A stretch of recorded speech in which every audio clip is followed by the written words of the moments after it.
हर साल लाखों मुसलमान अपने जीवन के सबसे पवित्र कर्तव्य हज को पूरा करने के लिए मक्का की यात्रा करते हैं। यह 5 दिन की धार्मिक यात्रा उनके लिए एक सपना होता है, जिसे पूरा करने के लिए वे सालों तक पैसे जमा करते हैं। लेकिन इस साल का हज दुख और त्रासदी का गवाह बना, जब लगभग 1300 हज यात्रियों की मौत की खबर आई। इनमें से सबसे ज्यादा मिस्र के 658 तीर्थयात्री थे, जो इस भयावह घटना का शिकार हुए।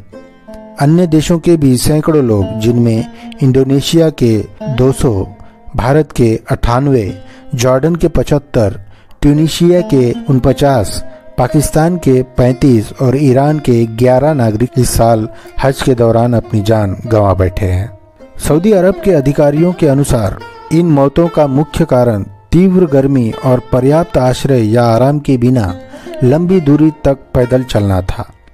हज यात्रा के दौरान तीर्थयात्रियों को कई किलोमीटर पैदल चलना पड़ता है, जो 40 डिग्री सेल्सियस से अधिक तापमान के बीच अत्यंत चुनौतीपूर्ण हो जाता है।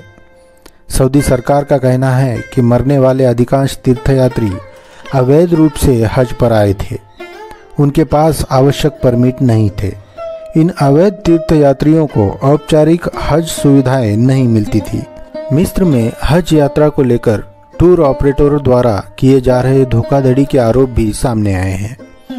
मिस्र के सांसद महमूद कासिम ने आरोप लगाया है कि कई टूर ऑपरेटर आर्थिक रूप से कमजोर लोगों को टूरिस्ट वीजा पर हज के लिए भेजते हैं, जिससे उन्हें पर्याप्त सुविधाएं नहीं मिल पाती।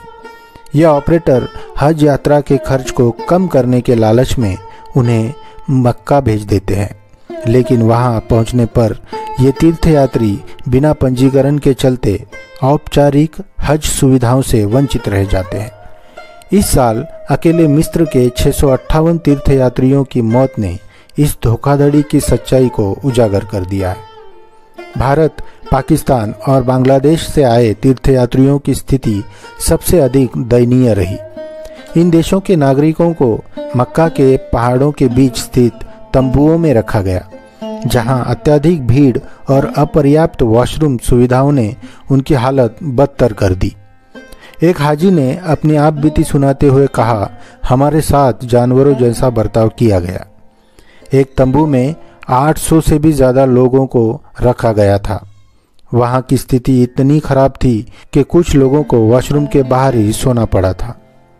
सऊदी अरब सरकार ने मृत हज यात्रियों के शवों को मक्का में ही दफनाने की व्यवस्था की है। मृतक के परिजनों को उनके दूतावासों के माध्यम से मृत सर्टिफिकेट जारी किए जाते हैं। सऊदी अरब में हज के दौरान मरना और वहीं दफनाया जाना मुसलमानों के लिए एक आशीर्वाद माना जाता है, लेकिन इतनी बड़ी संख्या में मौतें इस यात्रा की पवित्रता के बावजूद गहरे सवाल खड़ी करती है।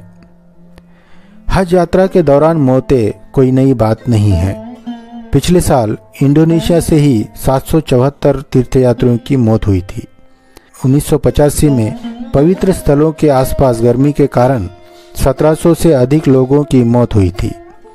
इस साल की त्रासदी ने एक बार फिर से हज के दौरान सुरक्षा और सुविधा प्रबंधन की समस्याओं को उजागर कर दिया है। हज यात्रा न केवल एक धार्मिक अनुष्ठान है, बल्कि यह मुसलमानों के लिए एक गहरे आध्यात्मिक और व्यक्तिगत महत्व की यात्रा है। लेकिन इस साल हुई त्रासदी ने हज के दौरान होने वाले खतरों और चुनौतियों को उजागर कर दिया है। यह समय है कि सऊदी सरकार हज के प्रबंधन में सुधार करे।